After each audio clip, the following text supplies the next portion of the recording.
Ladies and gentlemen, welcome to a special, comprehensive deep dive into what can only be described as a watershed moment for Southeast Asian sports, and a triumphant chapter in the rapidly expanding legacy of a young woman who is redefining the boundaries of what is possible.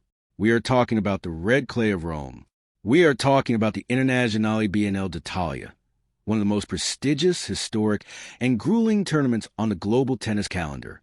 And most importantly, we are talking about the 20-year-old Filipina sensation who has just set the Foro Italico ablaze, taking home not just invaluable ranking points, not just the respect of the tennis elite, but a staggering prize purse of over 3.2 million Philippine pesos. Alexandra Eala is absolutely fabulous at the Italian Open, and today we are going to dissect every single facet of this historic run.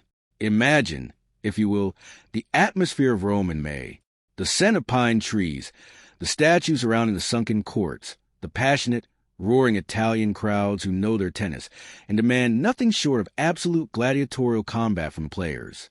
To succeed here, you need more than just a powerful serve or a swift baseline game. You need immense physical stamina. You need the tactical mind of a chess grandmaster, and you need a heart that simply refuses to shatter under pressure. Entering this WTA 1000 event, the stakes could not have been higher.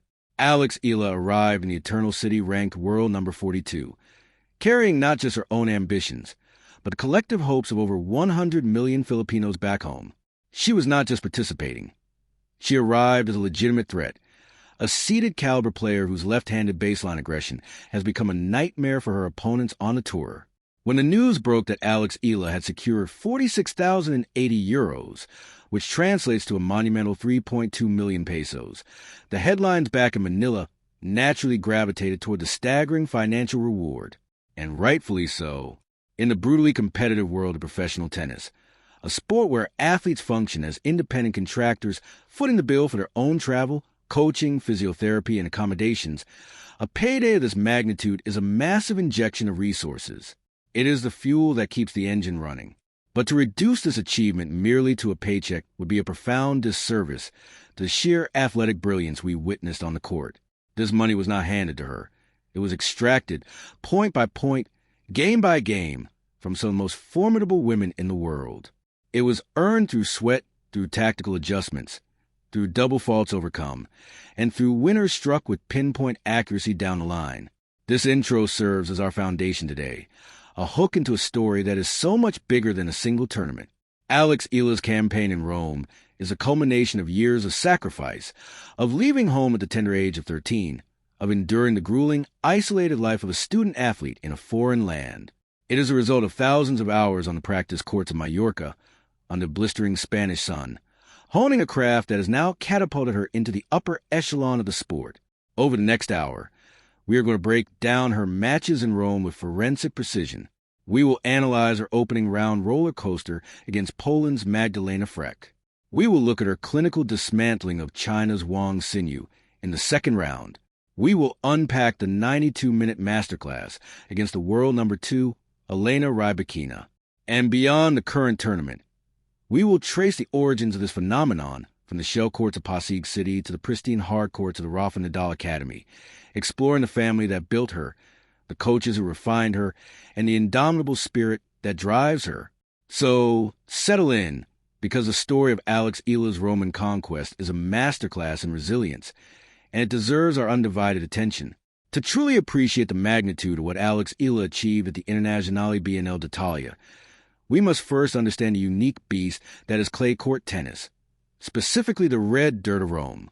Unlike hard courts, where the ball skids and rewards flat, aggressive hitting or grass, which favors a serve and volley specialist, European red clay demands a completely different physical and mental toolkit. The surface slows the ball down. It bounces higher. Rallies are extended, transforming matches from quick shootouts into grueling physical marathons. You cannot simply hit through an opponent on clay. You have to outmaneuver them. You must construct points with heavy topspin, utilizing severe angles to push your adversary deep behind the baseline before stepping in to finish the point. Furthermore, movement on clay is an art form in itself. Players must master the slide, initiating their deceleration long before they reach the ball. striking it while in motion and recovering their balance instantly. Alexandra Eala, having spent her formative developmental years in Spain, the undisputed capital of clay court tennis, is intimately familiar with this surface. Her left-handed forehand, laced with heavy topspin, is tailor-made for the dirt, but knowing how to play on clay and executing it at a WTA 1000 level are two entirely different universes. Arriving in Rome, Eala drew Poland's Magdalena Frech in the opening round. Frech, a seasoned competitor ranked just a few spots behind Eala at world number 45, represented an incredibly dangerous opening test. The Polish player is known for her consistency, her ability to track down extra balls, and her experience in grinding out tough wins. They had never crossed paths before, adding an element of unpredictability to the matchup. The first set of this opening round was an absolute revelation. It was a masterclass in aggressive, controlled tennis from the young Filipina. Eala stormed out the gates, immediately neutralizing Frech's serve and dictating play with her forehand. She was hitting her spots with surgical precision, pushing Frech deep into the corners and punishing any short balls. The result was a stunning six-love bagel.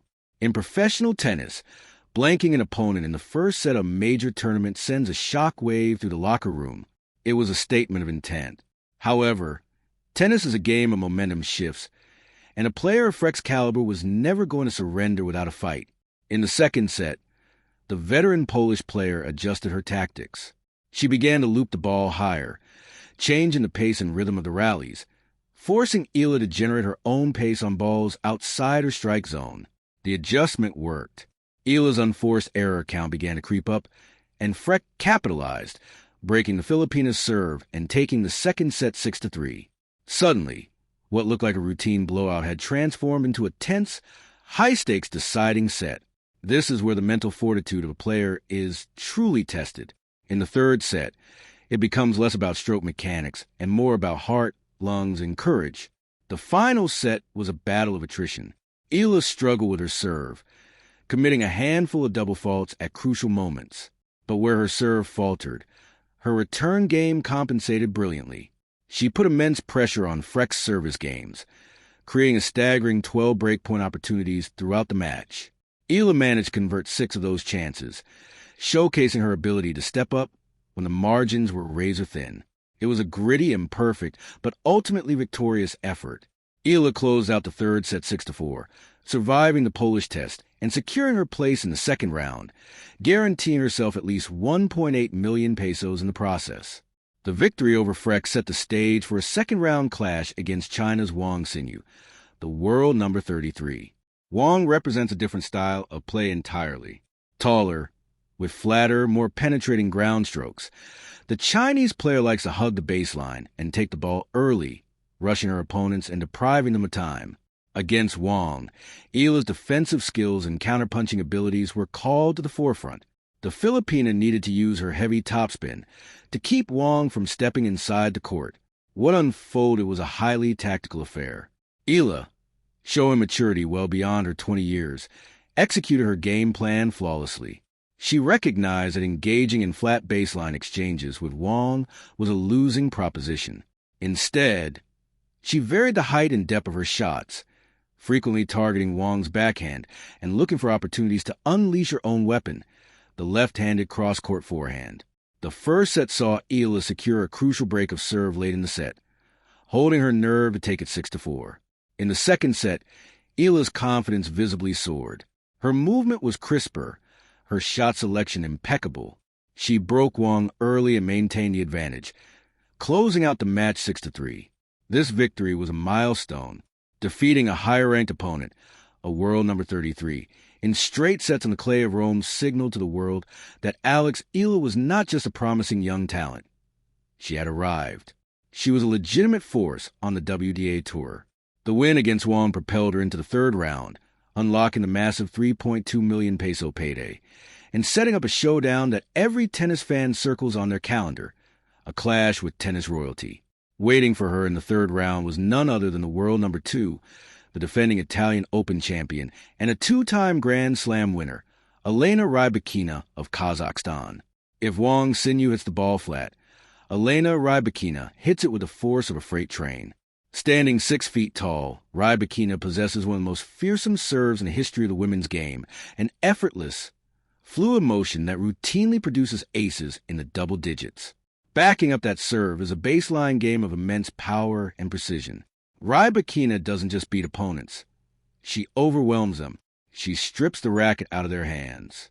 Entering the match, Rybakina was a runaway leader on the WTA Tour with 29 wins for the season, an absolute juggernaut of modern tennis.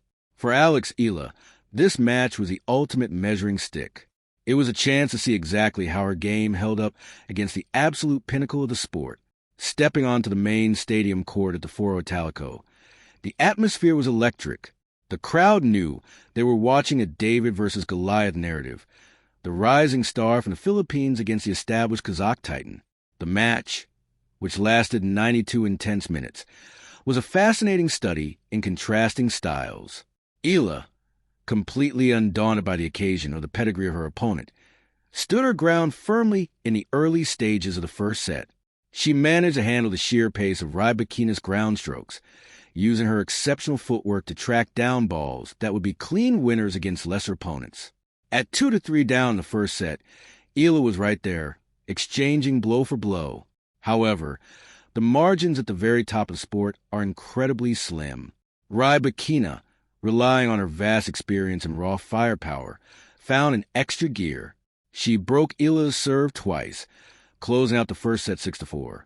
A pivotal moment came in the 10th game, where Rybakina exerted absolute dominance, taking a 40-15 lead and suffocating any chance of an Eala comeback. The second set began with Rybakina breaking Eala immediately. Lesser players might have folded at that exact moment, accepting their fate against the world number 2. But Eala is built differently. She roared back, breaking Rybakina's formidable serve, and hold her own to seize a 2-1 lead. It was a flash of brilliance, a moment that proved she belongs on that court. However, Rybakina clamped down. The Kazakh superstar tightened her game, virtually eliminating unforced errors and leaning heavily on her serve. Rybakina fired 6 aces throughout the match and did not commit a single double fault. That relentless pressure eventually wore down the Filipina. Rybakina reeled off 5 of the next 6 games, taking the second set 6-3 and ending Eala's remarkable Roman campaign. Despite the loss, there was no shame in the outcome. Eala had pushed the world number 2, the defending champion, for an hour and a half. She had proven that she could absorb the heaviest blows the tour has to offer and fire back. It was her first ever third-round finish in a WTA 1000 clay tournament, a massive stepping stone in her young career.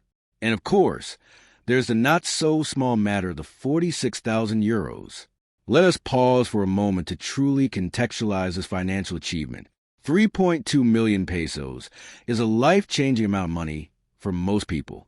In the context of professional tennis, it is the lifeblood of a career.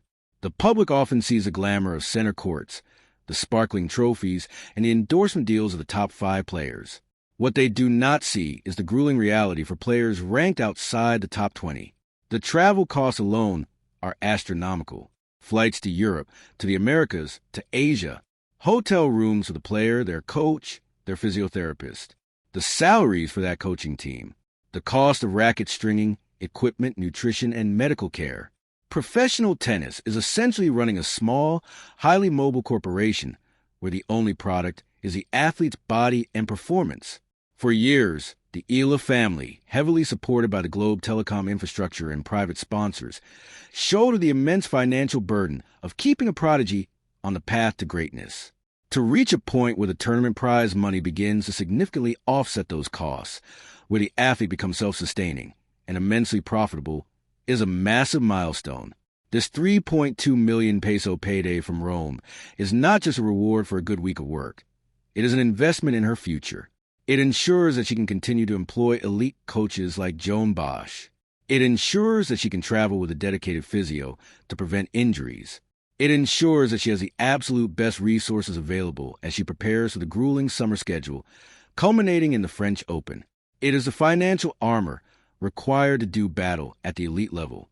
But to understand how we got to this point, to understand how a young girl from the Philippines became a multi-million peso earner on the red clay of Rome, we have to look backward. We have to examine the foundation. Every legend has an origin story, and Alex Eala's began far away from the glamour of the European tour. It began in Pasig City, on the shell courts of the Valle Verde Country Club. She was practically born into the sporting life. Her mother, Riza Eala, is a former Southeast Asian Games medalist in swimming, a woman who intimately understands the sacrifices required to reach the podium. Her brother, Miko, was a standout tennis player who went on to compete collegiately for Penn State University in the United States. And it was her grandfather, Lolo Bob, who first placed a racket in her small hands, introducing her to the sport that would define her life, showing up every single day to guide those early, fundamental practices. Growing up in this environment, excellence was not just encouraged, it was the baseline expectation. Alex learned early on that talent is cheap, but discipline is priceless. Long before she was a global name, she lived the exhausting dual life of a student athlete at the Immaculate Conception Academy and later at Colegio San Agustin. She learned to compartmentalize, leaving her academic stress in the classroom, so she could get 100% on the practice court, and vice versa. It was a punishing schedule that forged a mind of iron. However, recognizing that her potential exceeded the resources available locally, the family made a monumental decision. At the incredibly young age of 13, Alex packed her bags and moved across the world to Mallorca, Spain, to enroll in the prestigious Rafa Nadal Academy. This was a turning point. The Nadal Academy is not merely a training facility. It is a crucible designed to forge champions in the image of its founder, the greatest clay court player in history. In Mallorca, under the watchful eyes of coaches like Danny Gomez and the highly experienced Joan Bosch, a man who previously coached world number 1 Carlos Moya, Alex's game was dismantled and rebuilt for professional tour. The emphasis was placed heavily on movement, on the heavy topspin forehand, and most importantly, on the mental resilience that characterizes Spanish tennis. She spent 5 years there, graduating in 2023, balancing rigorous European coursework with brutal physical conditioning. While other teenagers were experiencing high school milestones, Alex was hitting thousands of cross-court backhands, learning how to suffer on court, how to embrace the physical pain of a long rally and still find the clarity to hit a winner. That Spanish education paid unprecedented dividends. Before she even turned 20, she had completely rewritten the history books of Philippine tennis. She became the first Filipino to win a junior Grand Slam singles title at the U.S. Open. She became the first to win a WTA 125 singles title. She shattered the ranking ceiling, becoming the first Filipina to break into the WTA Top 100, and eventually climbing to a staggering career high of world number 29 after a historic run at Indian Wells and the Miami Open. She proved, categorically, that a player from Southeast Asia could not only compete, but dominate at the highest levels of the sport. When asked recently what advice she would give to her 10-year-old self, a girl swinging a racket too big for her on those Pasig City courts, Alex's answer was telling. She didn't talk about forehand grips or serve mechanics. She said she wouldn't change a thing, and her advice would simply be to listen to her parents and listen to her Lolo. It is a profound statement of humility from a world-class athlete. It acknowledges that her success is not a solo endeavor, but the result of a village, a deeply committed family, world-class coaches, and an unwavering support system that allowed her talent to flourish. And that humility, paired with that ferocious competitive drive, is exactly why her run at the Italian Open is not a peak, but merely a plateau on a much higher ascent. The 3.2 million pesos, the ranking points, the experience of battling the world number 2, these are all tools that she is packing into her arsenal for the battles ahead. As the dust settles on the Foro Italico and the tour packs its bags, the focus now shifts entirely to France. The grueling European clay court swing is designed to test players to their absolute physical limits before arriving at the sport's ultimate test of endurance, Roland Garros, the French Open. Alex Eala is not taking a break. She is heading straight to the qualifying draw of the WTA 500 Internationaux to Strasbourg, utilizing every available opportunity to slide on the dirt, to feel the rhythm of the ball, and to fine-tune her weapons before descending upon Paris.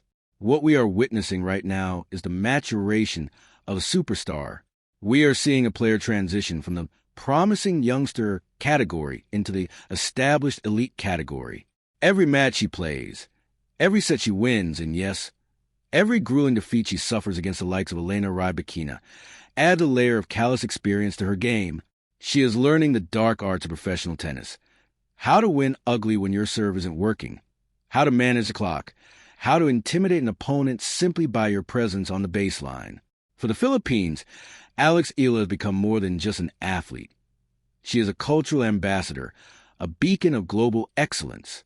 She has proven that the grandest stages of world sports are not off limits to Filipino talent. When she walks onto the court in Paris later this month, she will carry that immense pride with her. The young girl from Valle Verde, the student of the Rafa Nadal Academy, the conqueror of the Roman clay, is ready for the world. The Italian Open was spectacular. The multi-million peso payday was well-deserved. But make no mistake, Alexandra Eala is just getting started. Thank you for joining us for this deep dive. Keep your eyes on the clay, because history is currently being written one heavy topspin forehand at a time.